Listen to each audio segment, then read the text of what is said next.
আমাদেরকে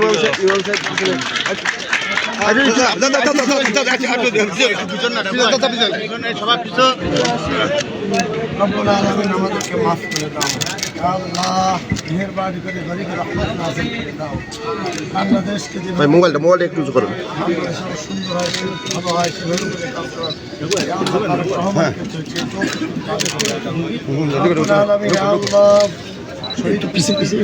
আল্লাহ সাহেবকে মাফ করে দাও আল্লাহ, বেগম খালেদা জিয়া যশোরের উন্নয়নকারীকার গ্রহণ করে ইসলাম যেভাবে করে যশোর উন্নয়ন করে গেছে, তার ছেলে আলহাজ অরিন্দু ইসলাম হলুদ ভাইকে ওইভাবে করে কাজ করার তৌফিক দিয়ে দাও আল্লাহ, জনগণের সেবা বেশি বেশি করার তৌফিক দিয়ে দাও। আমরা দায়িত্ব নিয়েছিলাম 17 ফেব্রুয়ারি, 18 ফেব্রুয়ারি প্রথম অফিসে আসি, 2রা মার্চ আমি যে চিঠিটা লিখেছিলাম সেটি এটি একটি পূর্বাপর রয়েছে। আপনাদের যেভাবে মানে প্রশ্ন জানতে পারে যে প্রথম চিঠিটা কেন চাষরা এটা লিখলাম। ঐতিহ্যগতভাবে এই অঞ্চলের মানুষ আমাদেরকে বড়বাড়ি ধানের শীষের পক্ষে ভোট দিয়েছেন, হাতে তালি দেওয়ার দরকার নেই। দুর্ভাগ্যজনক বলে সত্য, এবার এই অঞ্চলে আমরা ধানের শীষ প্রতীকে জয়লাভ করতে পারিনি। আমার ইউনিয়ন বিএনপির নেতৃবৃন্দ যখন চাষটার উন্নয়ন নিয়ে আমাকে কথা বলতে এসেছে, আমি একটি কথা বলেছি, আপনার নেতৃত্ব আপনাদের উপর অর্পিত দায়িত্ব প্রতিপালনে সফলতা পরিচয় দিতে পারেননি, কিন্তু যেহেতু মানুষের কাছে ভোট চাইতে যখন গেছি, কিছু ওয়াদা করেছি নিজের পক্ষে এবং দলের পক্ষে। আল্লাহ যখন কাজ করবার সুযোগ দিয়েছে, আপনারা সফল হয়েছে না ব্যর্থ হয়েছেন সেই হিসেবটি করবো না। এই অঞ্চল থেকে আমি ভোটে জয়যুক্ত হয়েছি কিনা জয়যুক্ত হতে পারিনি সেই হিসেবটি করবো না। নির্বাচনের আগে জনগণকে দেওয়া ওয়াদা আমি রাখবো ইনশাআল্লাহ, এবং সেই জন্য প্রথম চিঠিটা এই অঞ্চলে আমরা এটা দিয়েছি। এবং আপনারা দেখছেন 4 কিলো মাত্র, সরকারের কাজ এত দ্রুত হয় না, আপনারা বুঝবেন। 4 মাসের উদ্যোগে 4 কিলোমিটার রাস্তা, প্রায় 4 কোটি টাকার একটি রাস্তা হচ্ছে। মাননীয় প্রধানমন্ত্রী তারেক রহমানের পক্ষে যখন আমরা প্রত্যেকটা ঘরে ঘরে গেছি, আমার মা বোনেরা গেছেন, আমরা বলেছিলাম অসচ্ছল পরিবারগুলোকে পারিবারিক কার্ড দিব। যে চাচরা ইউনিয়ন আমরা প্রত্যাশিত ভোট পাইনি, সেই চাচরা ইউনিয়নেই আমরা পাইলট প্রজেক্ট শুরু করেছি।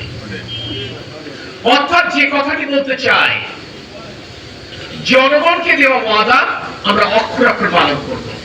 আমরা এটুকু মনে করি, কে আমার ভোট দিয়েছে আর কে ভোট দেয়নি সেটাকে বিবেচনায় না নিয়ে জনগণের প্রতিনিধি হিসেবে কাজ করার সুযোগ যখন আল্লাহ পাক দিয়েছেন, সেই সুযোগে সদ্ব্যবহার করে এলাকার মানুষের জন্য কাজ করা উচিত, এবং সেটি করতে চেষ্টা করছি ইনশাআল্লাহ। আমি স্থানীয় এলাকাবাসীকে বলবো, যে ঠিকাদারি প্রতিষ্ঠান কাজটি পেয়েছেন তাদেরকে আপনারা সর্বতভাবে সহায়তা করবেন, যাতে করে তারা নির্ধারিত সময়ের মধ্যে কাজ করতে পারেন। তাদের কাজে কেউ প্রতিবন্ধকতা সৃষ্টি করবেন না, কিন্তু এলাকাবাসীর দায়িত্ব রয়েছে কাজটি যথাযথ মান অনুযায়ী হচ্ছে কিনা সেটা আমার বুঝে নেবার। কোনোভাবে 1 নম্বর ইটের জায়গায় 2 নম্বর ইট যেন না পড়ে, এলাকাবাসীর দেখবার দায়িত্ব রয়েছে। যেটুকু বালি ফিল আপ করবার কথা সেটুকু ফিলিং হচ্ছে কিনা সেটুকু দেখবার সুযোগ আছে। অনিয়ম কিন্তু বিভিন্ন কায়দায় হয়, সরকারি কর্মকর্তা, ঠিকাদার, এলাকাবাসী, এই 3 চক্রের যোগ সাজিয়ে হচ্ছে অনিয়মগুলো হয়। আমরা যদি সকলে যথাযথভাবে দায়িত্ব পালন করি, এই রাস্তা ইনশাআল্লাহ আগামী 4-5 বছর টিকবে, সেটি হচ্ছে আমাদের মূল লক্ষ্য।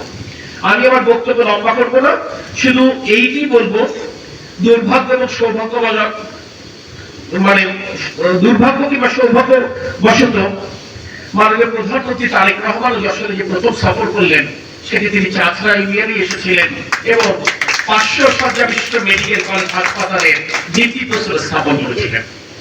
আমি আপনাদের কাছে দোয়া চাই, যাতে করে আপনাদের দোয়া আল্লাহর রহমতে 2028 সালের মধ্যে মেডিকেল কলেজ হাসপাতালের কার্যক্রম আমরা শুরু করতে পারি।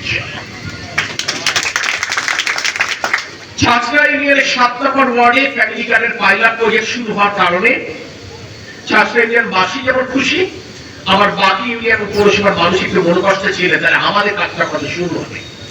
আমি আজকে এই আয়োজনের মাধ্যমে বলতে চাই, আগামী মাসের প্রথম থেকে আমরা ইনশাআল্লাহ সমগ্র বাংলাদেশের ন্যায় যশোরের প্রতিটি ইউনিয়নের প্রতিটি গ্রাম, পৌরসভার প্রতিটি ওয়ার্ডে আমরা তথ্য সংগ্রহ কর্মসূচি শুরু করতে যাচ্ছি। এটি হচ্ছে প্রাথমিক কাজ এবং এর ধারাবাহিকতায় আমরা ইনশাল্লাহ ঘরে ঘরে ফ্যামিলি কার্ড পৌঁছে দেব। আপনারা নিশ্চয়ই জানেন নির্বাচনের আগে দেওয়া অঙ্গীকার কৃষক কার্ড, কৃষকদের জন্য সেই কার্ড আমরা চালু করবার জন্য আমরা তথ্য সংগ্রহ শুরু করেছি।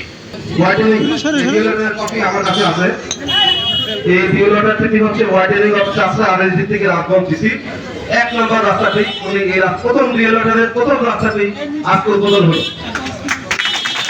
এই জন্য আমি মাননীয় প্রতিমন্ত্রী স্যারকে এলাকার পক্ষ থেকে এবং আমার পক্ষ থেকে ধন্যবাদ জানাচ্ছি। তিনি আসার পরে যে দায়িত্ব দিয়েছেন সে দায়িত্ব অনুসারে এই রাস্তাটি দিয়েছেন এবং আমি চাই যে আমরা আরো ওনার মাধ্যমে আরো অনেক রাস্তা আমরা ইমপ্রুভমেন্ট মেইনটেনেন্স এবং করতে পারবো ইনশাআল্লাহ। প্রথমে যে রাস্তাটি বিস্তারিত ভাবে একটু বলি, এই রাস্তাটি আমাদের এস্টিমেট কস্ট ছিল 4,09,00,000, আমাদের চুক্তি মূল্য হচ্ছে 3,73,99,220 টাকা, প্রায় 3,74,00,000। আমাদের এই রাস্তাটি হবে 4 কিলোমিটার। এই রাস্তাটিতে আমাদের 363 মিটার আমাদের আরসিসি অংশ আছে, আমরা ওয়াইডেনিং করব। আমাদের নতুন ভাবে আবার 140 মিটার আমরা আরো আরসিসি করব, এরকম এটার উইথ হবে 5.5 মানে 5.5 মিটার। আমরা বিসি অংশ যেটা আছে সেগুলো আছে 11 ফিট থেকে 12 ফিট, সেটাতে আমরা আরো 2 ফিট 2 ফিট করে দুপাশে আমরা ওয়াইডেনিং করব, যার উইথ হবে 4.7। তাছাড়া এখানে আমরা 3টা ইউ বের করবো, 240 মিটার প্রদর্শন ওয়ালের কাজ করবো। কিলোমিটার পোস্ট আছে 3টি, রোড সাইন আছে 18টি, গাইড পোস্ট আছে 108টি, রোড মার্কিং আছে 2টি। এই হোক রাস্তার ব্যবস্থা, আমরা বেশি কথা বলবো না। আমি সবাইকে পুনরায় ধন্যবাদ জানিয়ে আমি আমার সংক্ষিপ্ত বক্তব্য শেষ করছি। ধন্যবাদ।